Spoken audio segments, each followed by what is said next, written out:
Que le estábamos explicando a algunos hermanos, yo soy hija de misioneros también y nací en Cuba como sus pastores, pero yo me salí muy chiquita de Cuba, salí antes de cumplir los 3 años de edad, apenas 2 años y cacho tenía cuando salimos de Cuba y nos fuimos a vivir a Colombia. Crecí, hice toda la primaria en Colombia.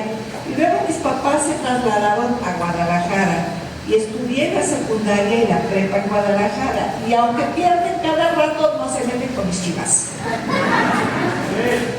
Eso. Pero me casé con un varón de Dios que se convirtió al cristianismo de la religión de Islam.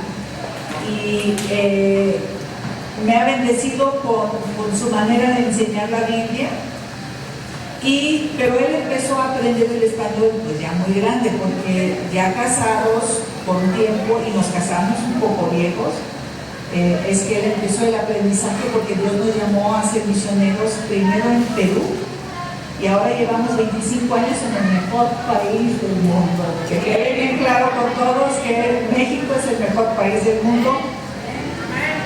Y es un privilegio estar con ustedes, y ver cómo Dios ha ido guiando la vida de ustedes y la vida de sus pastores. A sus pastores los conocimos cuando estaban sufriendo muchas dificultades en su vida, pero ellos seguían adelante y ya ustedes los conocen. Tienen una sed de aprender y de enseñar lo que vale la pena, ¿sí o no? Entonces, pues me da un poquito de miedo estar parada aquí sabiendo que tienen los pastores que tienen, pero ahí le vamos a dar con todo. La pastora Dina me pidió que yo hablara de algo que para mí es el crimen más secreto en todo el mundo. Es lo que se esconde en todo el mundo. Es lo que no hablamos en todo el mundo. Es lo que decimos, esto es tabú, no lo voy a hablar, ni lo vamos a mencionar. Al contrario, lo vamos a esconder. Para evitar problemas, para no cargar con tanta vergüenza, no decimos nada. Y el problema es que al participar en esa secrecía, las estadísticas nos dicen que México lleva el mayor porcentaje de abuso, y estoy hablando de abuso sexual. Es el país en Latinoamérica con mayor número de casos de abuso. Dicen que 1 de 3 mujeres han sido violadas o abusadas en su vida. 1 de 3. Y de niños, 1 de 4. O sea, sin conocerlos a ustedes, yo ya sé que estadísticamente hablando, aquí hay un 30% de personas que les fueron quitado su poder y su dignidad y su valor como persona en algún momento de su vida. Pero no lo hablamos y lo mantenemos callado. Y muchas veces nuestros traumas, sea lo que sea el abandono de un padre o el sufrir que alguien intente quitarnos nuestro valor, nuestra dignidad por medio de un abuso, nos llevan a tener heridas muy profundas y buscamos cómo llenarlas de maneras no saludables y nos culpamos a los demás. Entonces, antes de entrar a la palabra, quiero hacerles ver algo muy claro, porque si no empezamos con eso, vamos a ir mal el resto de la enseñanza de la palabra. Cuando Dios nos creó en nuestro ADN del diseño del Creador, nos creó con un querer ser amados, de querer ser apreciados, valorados, especialmente por personas que tienen autoridad en nuestras vidas. Así es como nos creó Dios. Entonces, cuando escuchamos de alguien que fue violado o violada en más de una ocasión, o por meses, o por años, nos encanta preguntar: ¿y cómo es que permitió que esto pasara si sabía que esto era mal? ¿Y cómo es que se dejó? ¿Y qué hizo para seducir? ¿Y por qué lo permitió? Es lo que viene inmediatamente a nuestra mente. Y les quiero decir que nadie busca que le quiten el poder y el control de su vida. Nadie seduce.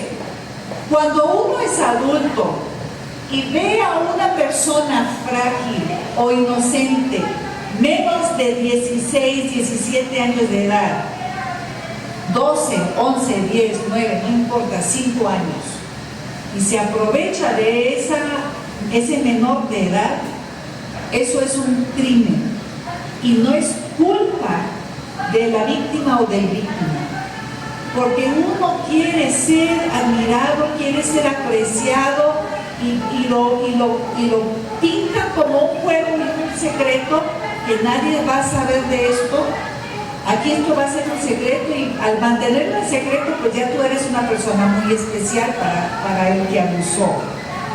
Se aprovechó. Entonces el abuso sexual es un abuso de poder, no del sexo, es un abuso de poder. Tú estás quitando, el que abusa, está quitando el poder de esa persona de valerse por sí misma, y un menor de edad no se puede valer por sí mismo. Entonces quiero que empecemos con la verdad de que si tú eres, y los voy a tutear porque soy vieja y ya me gané el derecho de hacerlo, si tú has sido víctima de que alguien ha llegado a tu vida a apoderarse de tu cuerpo, no es tu culpa. No es tu culpa. Y si no empezamos con eso, no podemos empezar a sanar. Y si sabemos de alguien en nuestras familias que fue abusado o abusada, no es culpa de ellos. No empecemos: es que lo permitió, hermana, es que como camina ella o como se viste. Dios nos dio como adultos la capacidad de tener dominio propio, y cuando aprovechamos y abusamos de otra persona, le estamos quitando a ellos el dominio propio y nos estamos usurpando de su valor como persona. Entonces no echemos la culpa a un menor por algo que les pasó. ¿Cuántos dicen amén? ¿Están de acuerdo conmigo? Porque no podemos seguir si no estamos en la misma página. No es culpa de un menor de edad que hayan aprovechado de su cuerpo, y no les echemos la culpa a los que han sido abusados en nuestra familia, porque luego participamos en condenarlos por algo que otra persona hizo por quitar el control de su vida. ¿Amén? Gracias.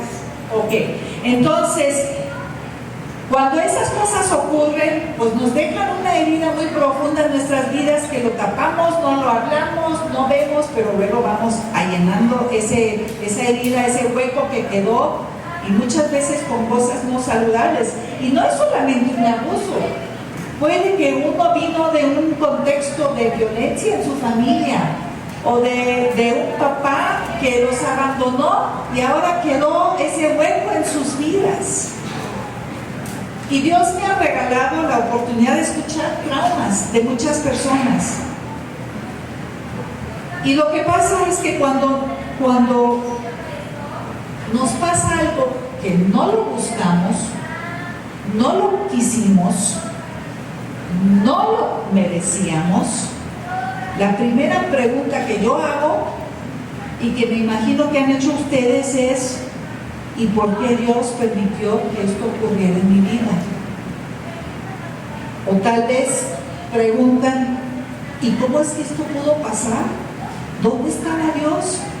¿Por qué no me protegió? Somos muy famosos de ser pentecostales y de decir, tenemos victoria, nos va a ir de maravilla, entrego mi vida a Cristo y todo va a salir de ahora en adelante pura bendición en mi vida. Dios me va a sanar, Dios me va a dar hijos, Dios me va a dar trabajo, me va a ir de maravilla. Color de rosa está la vida. Y nos casamos y no llegan los hijos. O queríamos esposo y no llegó. O llegó el que no debió de llegar. O la esposa que no debió de ser. O queríamos trabajo y ganar dinero y se nos fue el trabajo. Nos despidieron, nunca lo conseguimos, nunca me dieron. ¿Y ahora? ¿Y ahora qué hago? Con lo que me han enseñado toda mi vida, de que me va a ir muy bien al ser cristiana. No sé si ustedes siguen las noticias, pero la semana pasada hubo unas inundaciones terribles en el estado de Texas y se murieron más de 100 personas, la mayoría de esas personas niños chiquitos. Y perdónenme, hermanos, pero mi primera pregunta es, Dios, ¿dónde estabas? ¿Eres capaz de frenar ese río? Aunque sea para que se salven esas niñas cristianas. Pero hoy hay familias sepultando a sus hijos. Y me imagino que están haciendo esa pregunta. ¿Dónde estabas, Dios? Y les quiero decir que si no fuera por libros en la Biblia que existen hoy, no sé si pudiera yo tener fe en Dios. Hablamos esta mañana, mi esposo enseñó de la importancia de hacer preguntas, porque cuando hacemos preguntas y cuando les hacemos preguntas a Dios, le estamos comunicando a Dios, es que necesito más, necesito saber, necesito entender, quiero más de ti. Y al dejar de hacer preguntas cerramos el corazón y se endurece, como pasó con los fariseos. Entonces yo me hago esas preguntas cada rato y gracias a Dios que hay autores inspirados por el Espíritu Santo que hicieron exactamente lo mismo en la Biblia. Y vamos a ver un libro que no se ve con mucha frecuencia, pero vamos a ver todo el libro. Y estoy hablando de Habacuc. Entonces, si trajeron su Biblia, van a abrir Habacuc. Es un libro chiquito en el Antiguo Testamento, está después de Nahum, que solamente tiene 3 capítulos. Habacuc también solamente tiene 3 capítulos. Luego sigue Sofonías, luego sigue Ageo. O sea, antes de Malaquías van a encontrar el libro de Habacuc. Y vamos a ver, ¿están conmigo? ¿Van a seguir? Vamos a ver todo el libro de Habacuc. Y van a decir, ¿y eso qué tiene que ver con el abuso sexual? Ahorita lo vamos a ver. Cuando ya tengan el primer capítulo, ahí me dicen un amén. ¿Sí? ¿Ya? Ok. Entonces, Habacuc es un profeta que no es típico de los otros contemporáneos de su tiempo. No es como Jeremías, por ejemplo. Nunca pide arrepentimiento del pueblo. No hay sermones en su libro que predica al pueblo. Es simplemente una conversación que él tiene con Dios. Y eso es lo único que sé de Habacuc. Yo no sé de dónde vino, no sé si estaba casado o soltero, viejo o joven, si tenía hijos. El Espíritu Santo no me dice nada de quién es Habacuc en su vida personal, nada. Yo lo único que sé de Habacuc es que tiene una conversación, pero una conversación tremenda e intensa con Dios. Y no habla con el pueblo, no dice nada al pueblo, simplemente es como una pelea de box que tiene con Dios. Y si no fuera por Habacuc como ejemplo, no sé cómo podemos sanar de heridas profundas en nuestra vida.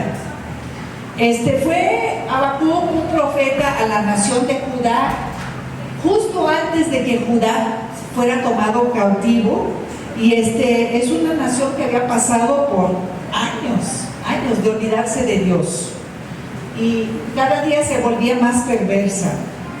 En el tiempo de Habacuc, el rey era Josías, que era el rey que empezó chiquito, pero Josías tenía reyes antepasados nefastos, archinefastos, que ofrecían sacrificios en el templo y construían sacrificios de humanos en el templo y construían ídolos por todas partes y adoraban a 1000 dioses y hacían porquerías. Y el hijo que siguió a Josías participó en la misma maldad. O sea, era una nación que, aunque él quiso poner en costumbre de leer la palabra de Dios y de ponerla por obra en su vida, hubo mucha influencia del pasado y de lo que venía como para que se siguiera ese corriente. Entonces era un mundo inquieto, de mucha desigualdad económica, de explotación de trabajo, de abuso, de abuso físico, de corrupción, de una degradación, y caminaban hacia una perversidad que ni lo puedo imaginar.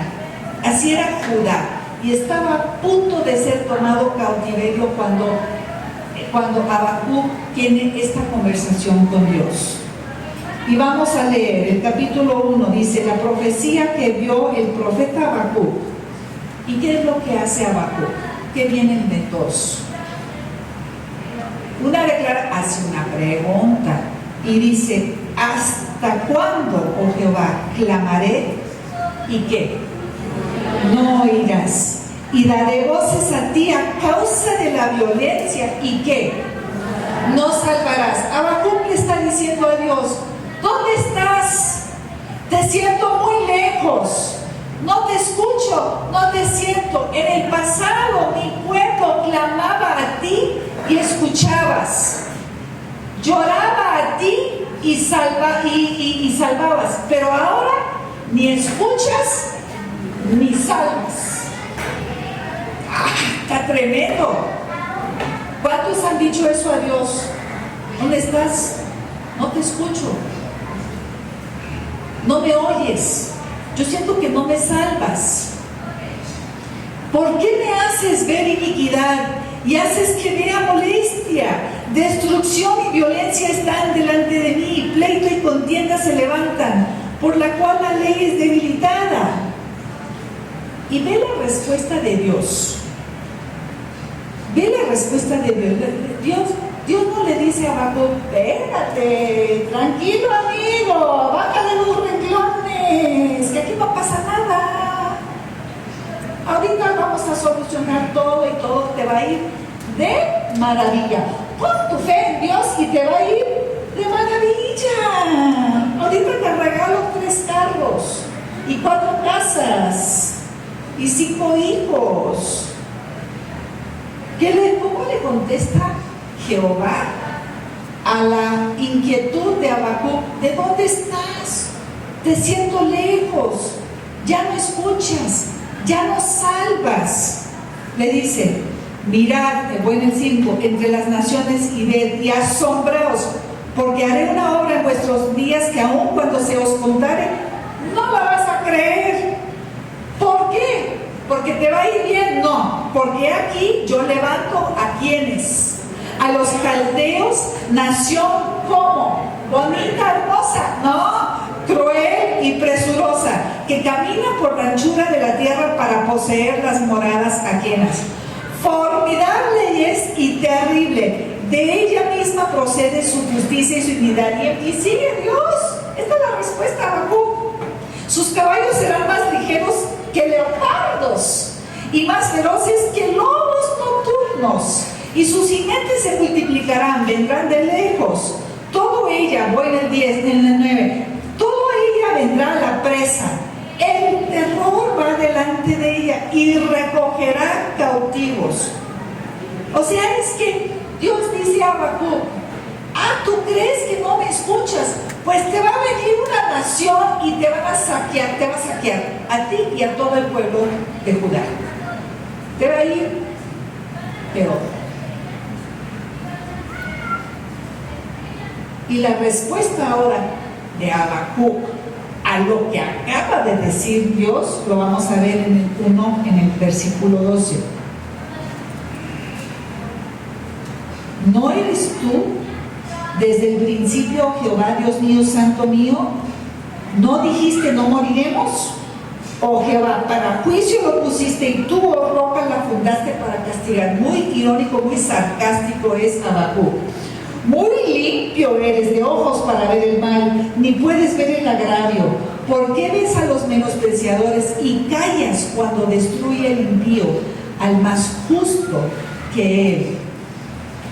En este momento Habacuc está diciendo, ahora ya no, antes estaba la posibilidad, o sea, yo sé que antes tú salvabas, tú escuchabas y tú salvas, pero ahora ya no te creo. Es la respuesta de Habacuc. No muestra una fe en Dios, no entiende lo que Dios está haciendo, está más preocupado ahora Habacuc por cómo Dios va a actuar que por la falta de acción de Dios anteriormente.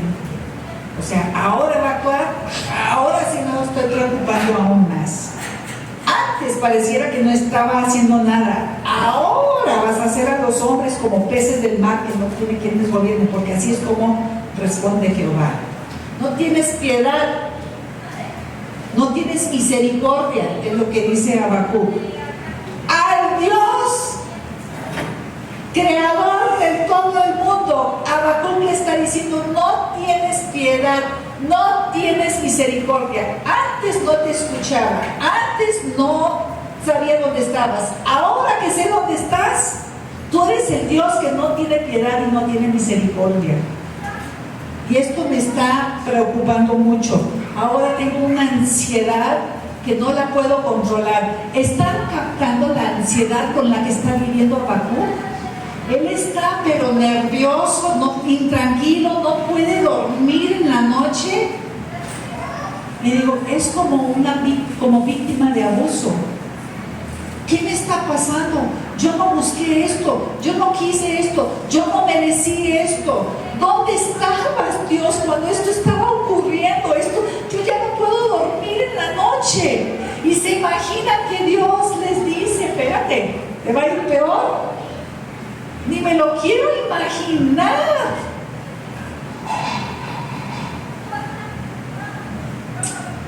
Luego viene el capítulo 2.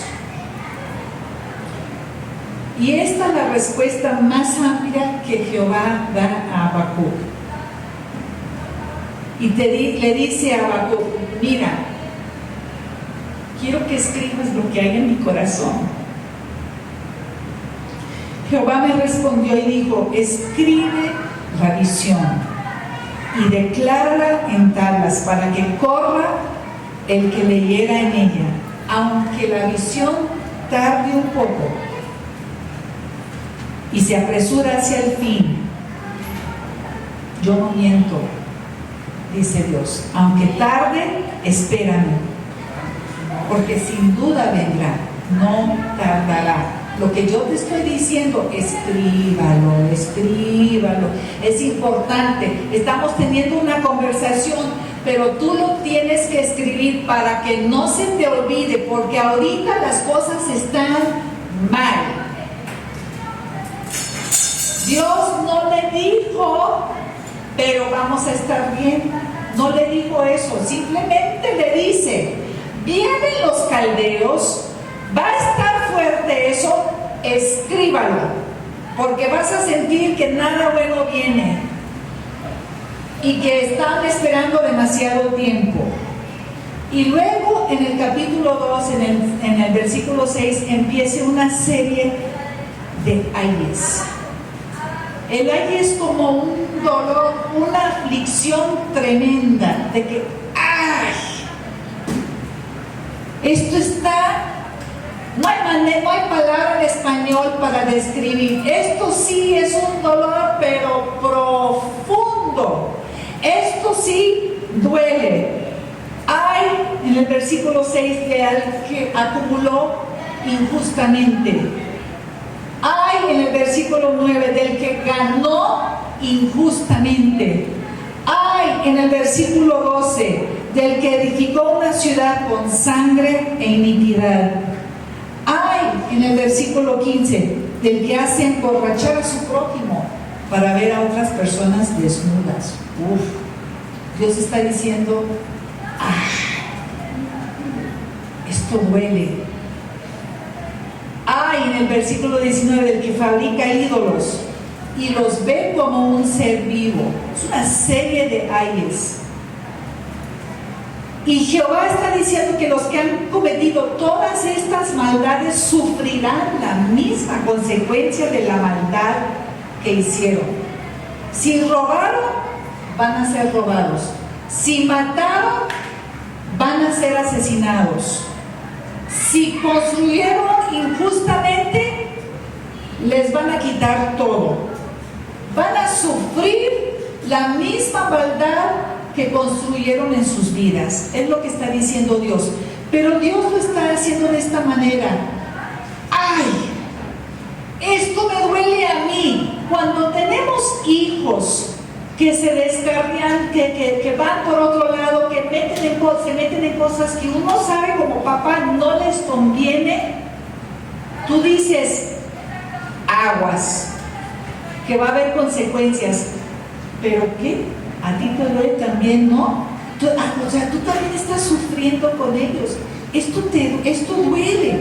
Entonces, esto es algo fuerte para Dios también. Y en el capítulo 3, Habacuc, después de estar diciéndole a Dios, ¿dónde estás? No te escucho, no te veo. Y luego te dice, y no te creo que eres el Dios poderoso y misericordioso, porque lo que tú estás diciendo no tiene que ver con quién tú eres. Y Dios dice, pues todo lo que tú estás viendo, esto a mí también me duele. Esto es un ¡ay! Y en el capítulo 3, y nunca vemos una respuesta de Dios. Nunca vemos en Habacuc una respuesta de Dios que dice, pero te voy a bendecir, y te voy a multiplicar, y te voy a salvar, y va a venir un ejército del cielo que los van a rescatar, y van a poder gobernar su propio territorio, y van a poder construir un templo hermoso. No dice nada de eso Dios a Habacuc. Lo que hace Dios en el capítulo 3 simplemente es que se muestra. Decimos, los teólogos dicen, a esto se le dice una teofonía. Aparece Dios mismo aparece a Habacuc. En el versículo 3 del capítulo 3. Vamos a leer del 1 en adelante, porque es un hermoso capítulo. Oración del profeta Habacuc. Oh Jehová, he oído tu palabra y temí. Oh Jehová, aviva tu obra en medio de los tiempos. En medio de los tiempos, hazla conocer. En la ira, acuérdate de la misericordia. Dios vendrá de Temán y el santo desde el monte de Parán. Y aquí empieza Habacuc a describir cómo es que Dios se aparece a él. Dice, su gloria cubrirá los cielos y la tierra se llenó de su alabanza.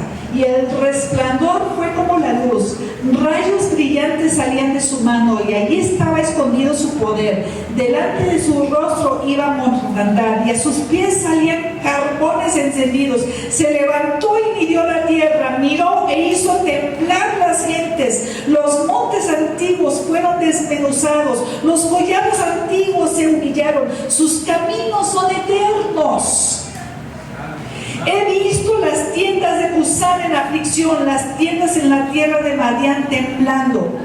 Tú airaste, oh Jehová, contra los ríos te airaste. Fue tu ira contra el mar cuando montaste tus caballos. se descubrió enteramente tu arco. Los juramentos a las tribus fueron palabras seguras. Hendiste la tierra con ríos. Te vieron y tuvieron temor los montes. Pasó la inundación de las aguas, el abismo de su voz, a lo alto sus manos. El sol y la luna se pararon en su lugar, a la luz de tus saetas anduvieron, y el resplandor de tu fulgente lanza. ¡Wow! Lo que vio Habacuc, una cosa que ni la puedo imaginar yo, un esplendor, o sea, se movían ríos, temblaban los montes, todo era un desorden, un caos, y en medio de ese caos un resplandor que no ni lo podía imaginar Habacuc. ¡Wow! Preguntó, estaba inquieto, estaba ansioso, estaba enojado, estaba frustrado, estaba sumamente triste, dolía por su pueblo y nunca recibió una respuesta concreta de que aquí en este momento en tu vida te va a ir bien. Simplemente se manifestó Dios con un caos de la naturaleza, y en medio de ese caos un resplandecer de Dios mismo. Solo eso. La única respuesta que dio Dios a Habacuc. De esa forma se mostró a Habacuc. Entonces, ¿qué podemos aprender? Porque ahorita vamos a leer. ¿Qué podemos aprender? Primero, cualquier bendición que viene de Dios es un regalo que no merecemos nadie. Habacuc para nosotros es los que vivimos entre las promesas hechas y los cumplimientos de esas promesas. Estamos en la esperar. Pero muchas veces, como pueblo pentecostal, enseñamos, predicamos, cantamos, decimos, testificamos que las promesas de Dios son mi derecho. O sea, yo me los merezco. Entregué mi vida a Cristo, así que ahora me va a ir de maravilla. Ahora me va a llegar el trabajo. Ahora me va a llegar la familia. Ahora ya nadie se va a aprovechar de mí. Ya nadie va a tocar a mis hijos de manera equivocada. Me va a ir de maravilla. Vemos las promesas de Dios como derecho que nos pertenecen. Amigos de mi alma, no es así. Si fuera así, no estaría yo parada aquí hablando de otra cosa. Y no tuviéramos nosotros el libro de Habacuc, donde les fue mal al pueblo de Dios. No es así. Si recibimos bendición de Dios, es un regalo de Dios que ninguno de nosotros merecíamos ni merecemos. Y ve lo que dice Habacuc en el versículo 16. Oí cómo se movía todo, cómo se estremecía la tierra y los montes y los mares, y cómo se desbordaban los ríos, y cómo era. Es como vi cómo se paró el sol y la luna. Vi eso. Vi cómo Dios se manifestó. Oí y se conmovieron mis entrañas. Estaban sus entrañas conmovidas antes, pero con mucho enojo, mucho coraje. En México decimos con mucho bilis. Se le había disparado su bilirrubina. Pero ahora sus entrañas se conmovieron. Y cuando escuchó la voz de Jehová, cuando vio que Jehová se apareció a Habacuc mismo, dijo: temblaron mis labios, Pudrición entró a mis huesos y dentro de mí me estremecí. Muchas veces leemos la Biblia sin emoción, pero ve toda la emoción que tiene Habacuc cuando escribe y cuando habla. El enojo, el coraje, la frustración, la duda, el sarcasmo. Y luego el ¡wow! ¡Wow!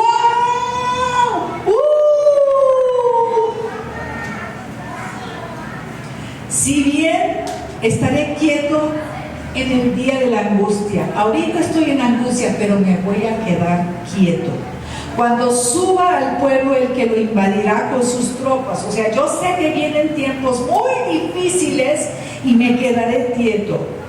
Y aunque la higuera no florezca, ni en las vides haya frutos, aunque falte el producto del olivo y los labrados no den mantenimiento, y las ovejas sean quitadas de la majada, y no hay vacas en los corrales, con todos esos aunque nos vaya a ir mal, y no vea yo nada bonito en este momento, o en mi vida, o tal vez en la vida de la siguiente generación, con todo, ¿cómo voy a responder? Me alegraré en Jehová y me gozaré en el Dios de mi salvación. Jehová es el Señor, es mi fortaleza, el cual hace mis pies como de ciervas y en mis alturas me hace andar. ¡Wow! ¿Qué hace Habacuc? Habacuc nos muestra cómo vivir entre las promesas que hace Dios y que se cumplan esas promesas. Estamos en esa parte de esperar. De esperar. Y muchas veces en este momento, y tal vez en nuestras vidas, no vamos a ver el cumplimiento de esas promesas ahorita. Pero, ¿cómo vamos a responder si la higuera no florece? O si la vid no da fruto, o no tenemos animales que nos puedan sostener con comida. ¿O qué vamos a hacer si perdemos el trabajo? ¿O qué vamos a hacer si a mi hijo lo diagnostican con cáncer? ¿O que a mí me den ese diagnóstico y ya no hay cura y me voy a morir? ¿Qué voy a hacer? ¿O qué voy a hacer ahora que sé que alguien tomó poder sobre mi cuerpo y me violó y me trajo a mi vida una condenación y una vergüenza que ha sido insoportable, con la que yo tengo que vivir? ¿Qué voy a hacer? ¿Qué voy a hacer?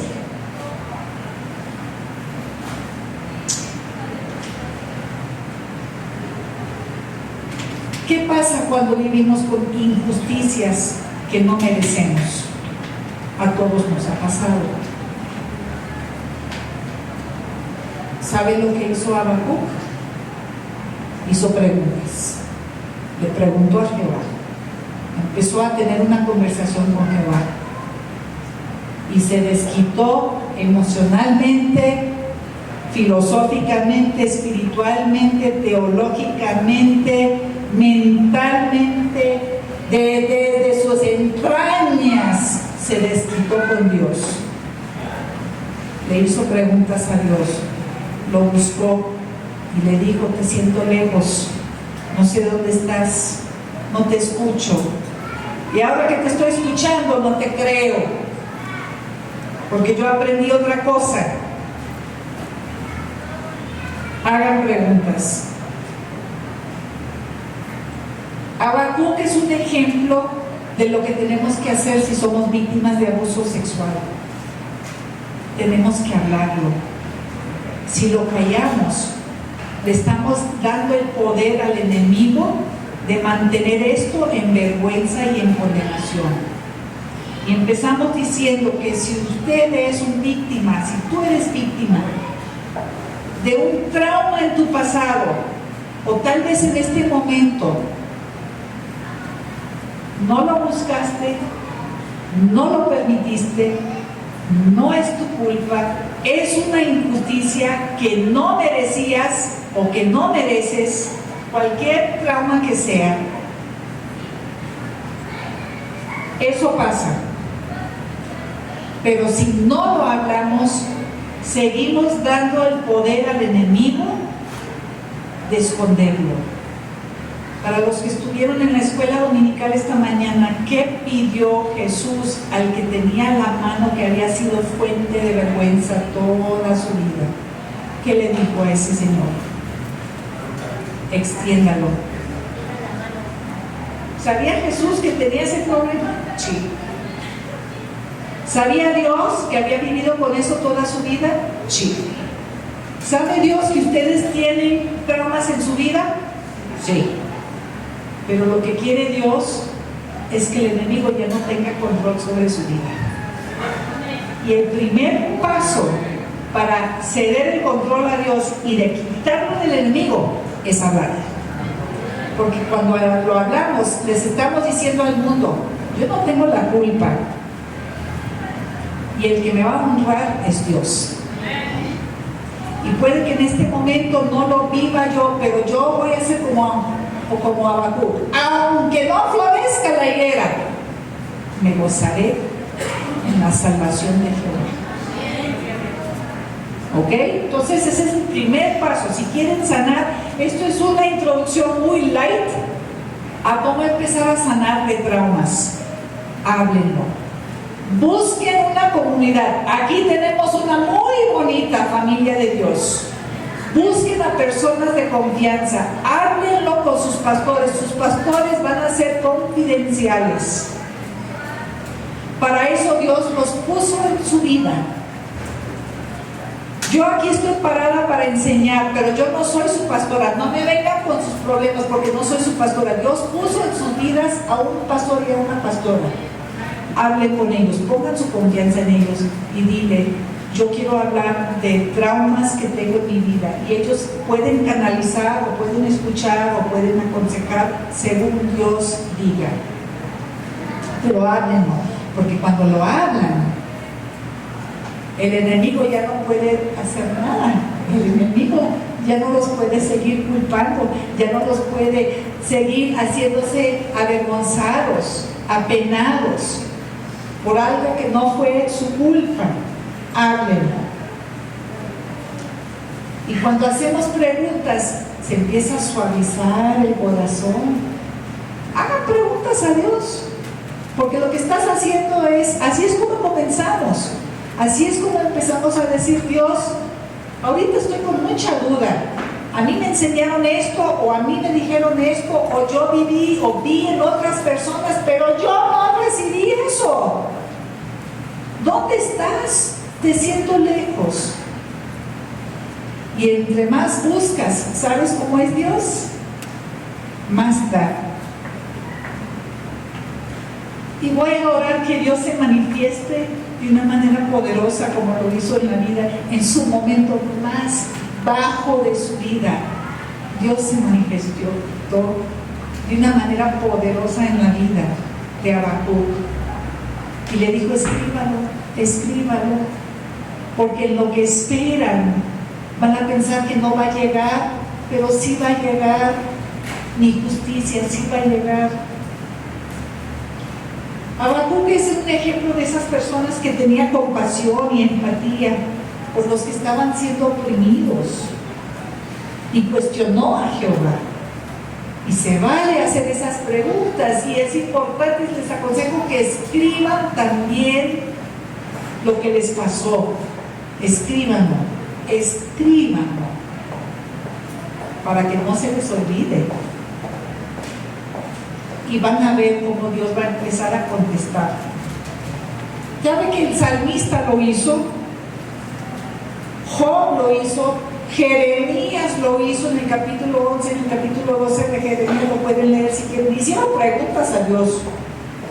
Y hicieron muchas preguntas a Dios. Hablen con Dios, hablen con otros. La sanidad ocurre no por nosotros solitos, no. Dios nos pone en familia por muchas razones, y una de las razones es porque sanamos cuando estamos trabajando en conjunto, en familia. Háblenlo. El punto 3 Es algo que aprendí de Habacuc y me cayó el 20 cuando empecé a leer el capítulo 2 de los ayes. ¿Me pueden, antes de pasar la foto? Nosotros tenemos 3 hijos. El más chiquito, cuando vivíamos en Tabasco, tenía 5 años de edad, estaba en kinder. Y un día que estaba mi esposo enseñando en el Instituto Bíblico, se había llevado el carro, mis 2 hijos estaban como a 5 cuadras en un programa de fútbol, jugando su partido de fútbol, tanto la niña como el varón. Y el chiquito, Andrés, me dice: mami, ¿puedo salir a jugar con mis amigos? Vivíamos en un fraccionamiento como de 10 casas y pues estaban los otros chicos, bueno, yo pensé que eran chiquitos, pero eran niños más grandes enfrente.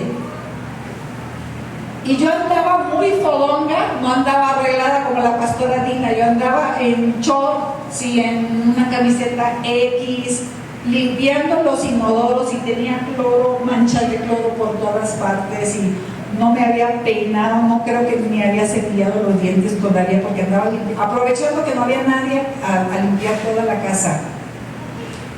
Y sale Andrés a jugar y yo estoy adentro y como a los 5 minutos escucho unos gritos pero impresionantes de llanto.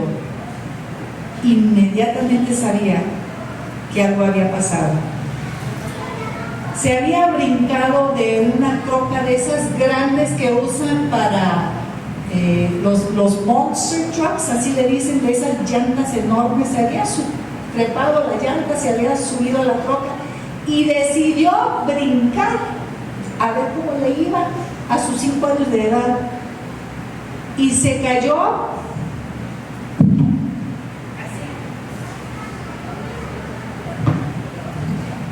y cuando salía los gritos tenía la mano derecha colgada de los brazos con fracturas donde se veían los huesos y este lado lo tenía torcido igual con fracturas. 5 fracturas en sus 2 brazos. ¿Me pueden pasar la foto, por favor? Ven a mi chiquito, es la foto que tengo. Estuvo enyesado, o sea, no tenía carro, no había sistema de emergencia de 911 en ese entonces, porque esto fue en el año de los ojos viejos. Y tuve que dejarlo en la cocina con los brazos en bolsas de hielo, gritando, mientras que corrí las 4 cuadras a buscar a mis 2 chiquitos que estaban en su clase de fútbol, traérmelos. Para mí se me hizo una eternidad dejarlo porque no había un adulto ahí presente que me ayudara, nadie. Llamar un taxi para ir al hospital con mis 3, bien vestida, con manchas pero eso no importa. Voy a esto, que estuvo enyesado 6 semanas, se volvió a caer y se fracturó de nuevo una mano y bueno, vivió con yesos como 2 meses, no 3 meses, 3 meses.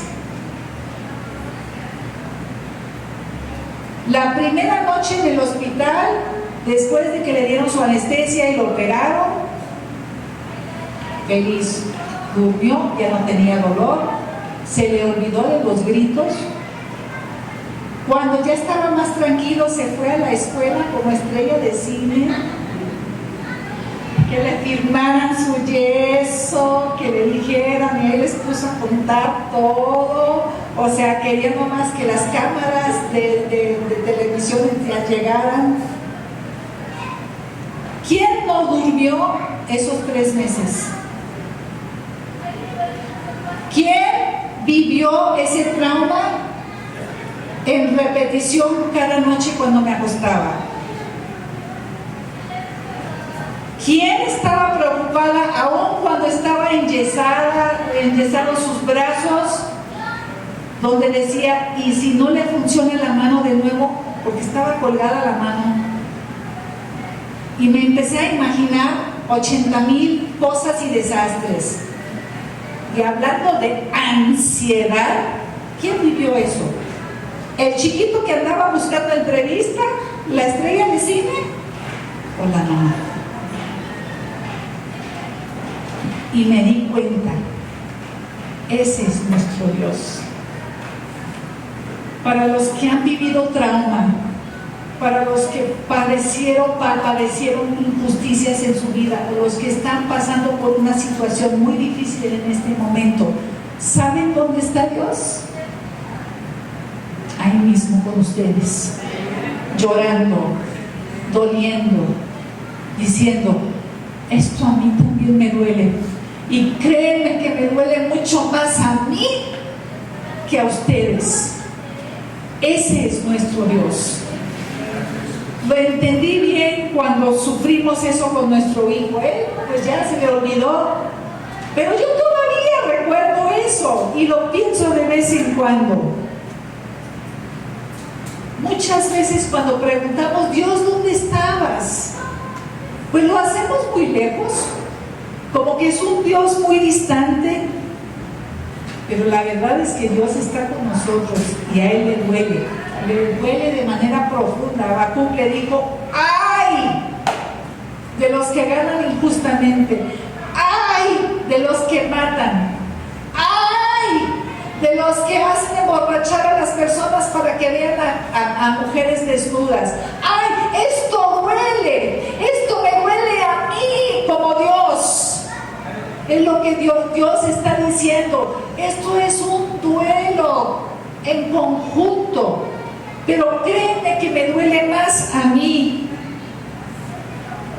Y en vez de hacer la pregunta, ¿dónde estabas, Dios? ¿Por qué no mejor hacemos la pregunta, ¿y por qué Dios opta a veces por la restricción de esperar y de no actuar en el momento?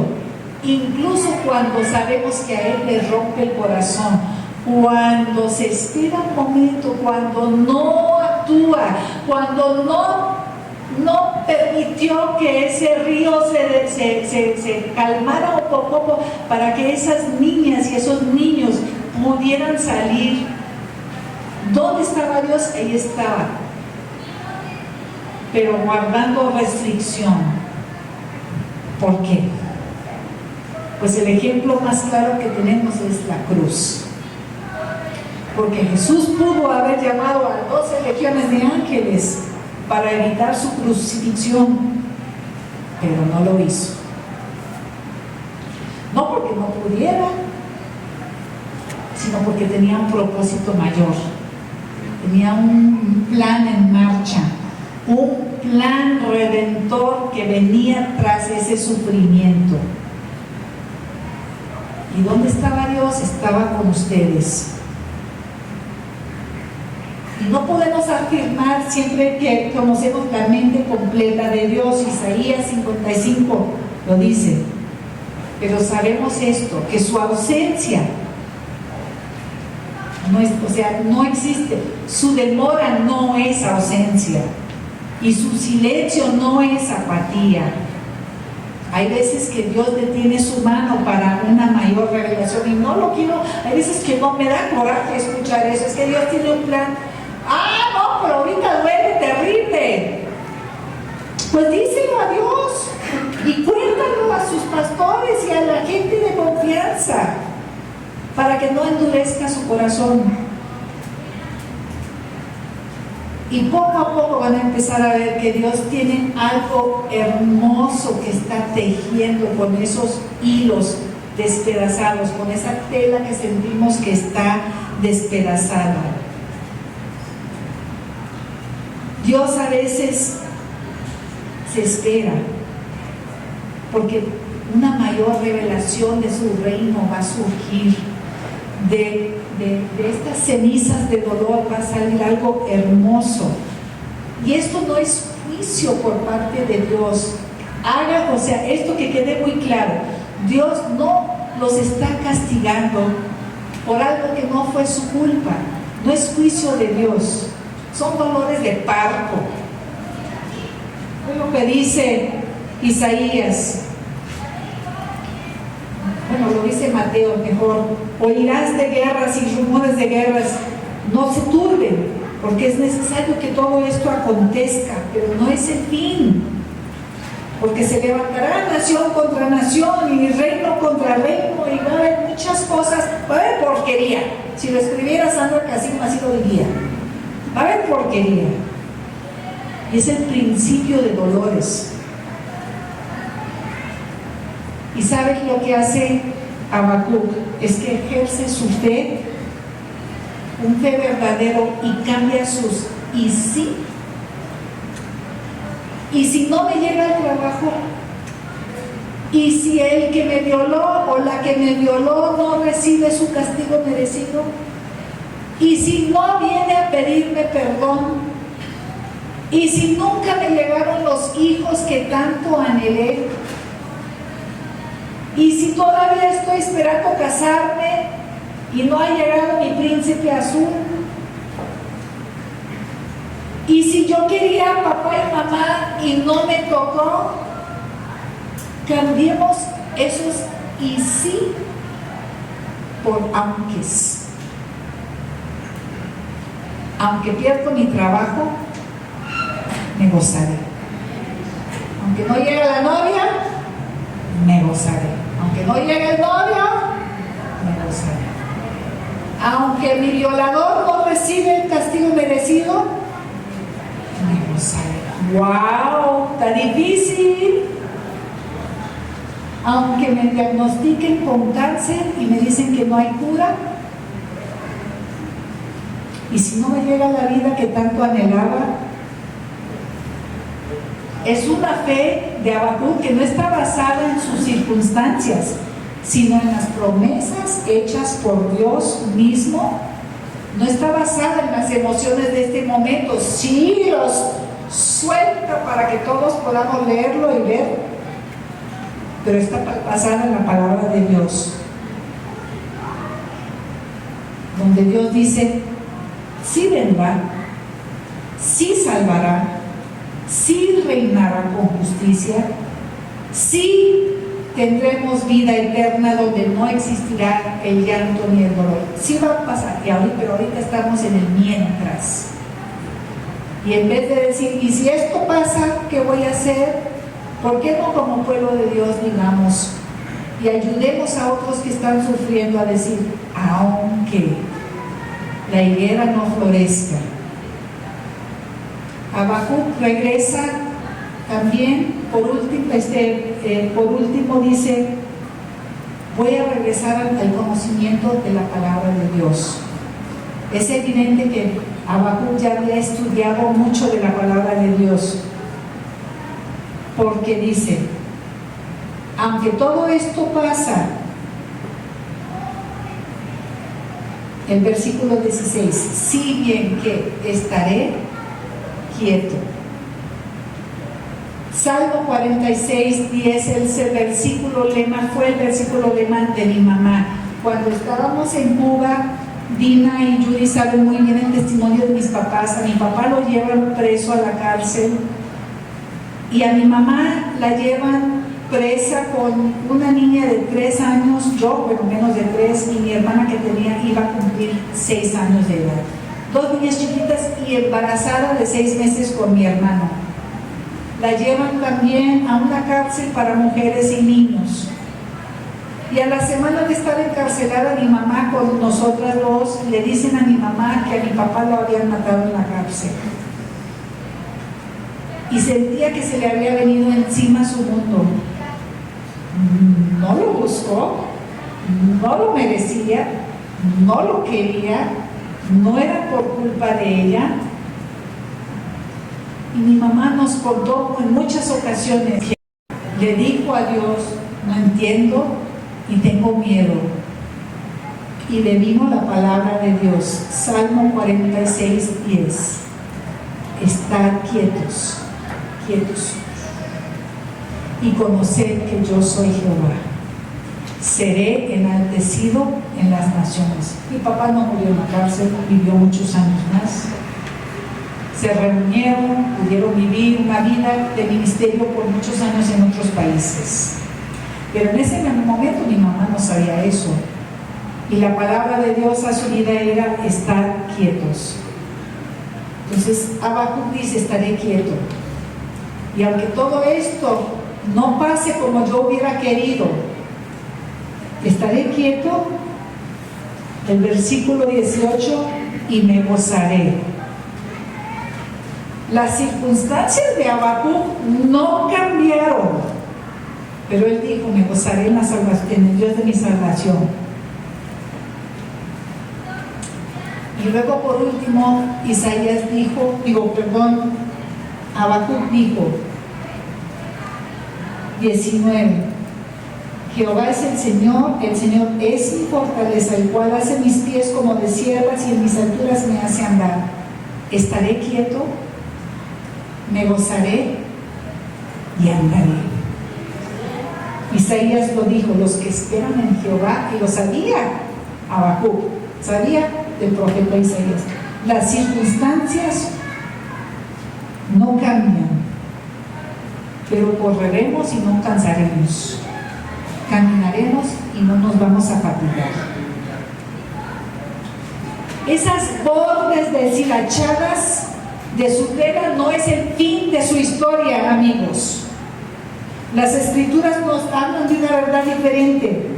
Una donde esa tela es deshecha y rehecha por el Dios de santa reparación. Ese es nuestro Dios. Él repara, Él teje, Él agarra cada hilo roto, cada pieza rasgada, cada borde deshilachado, y con paciencia, incansablemente y con ternura lo teje de nuevo y se convierte en algo mucho más hermoso que lo que existía antes. Ustedes no son un error y no son producto dañado. Que esto quede claro en sus cerebros, en su corazón, en su alma. No son un error y tampoco están dañados. Ustedes son hijos de Dios. Y Dios ha elegido una historia que Él está escribiendo. Está componiendo notas para ponerlos en una sinfonía, una orquesta hermosa. Dios no busca a un extraordinario que ya tiene todo resuelto. No. Busca a gente víctimas, a gente frágiles, a gente indefensa, a gente inocente que han sufrido. Busca a esas personas y junta y sana y sabe y nos da propósito, porque ahora ustedes que tienen esas historias, ahora tienen una autoridad tremenda para hablar esperanza en la vida de otras personas, mucha más autoridad que el que no ha sufrido. Ahora Dios va a usarlos para hacer una bendición tremenda a otras personas y junto con la ayuda del Espíritu embellecer la vida de otras personas, porque su vida ahora es mucho más bella por lo que han vivido.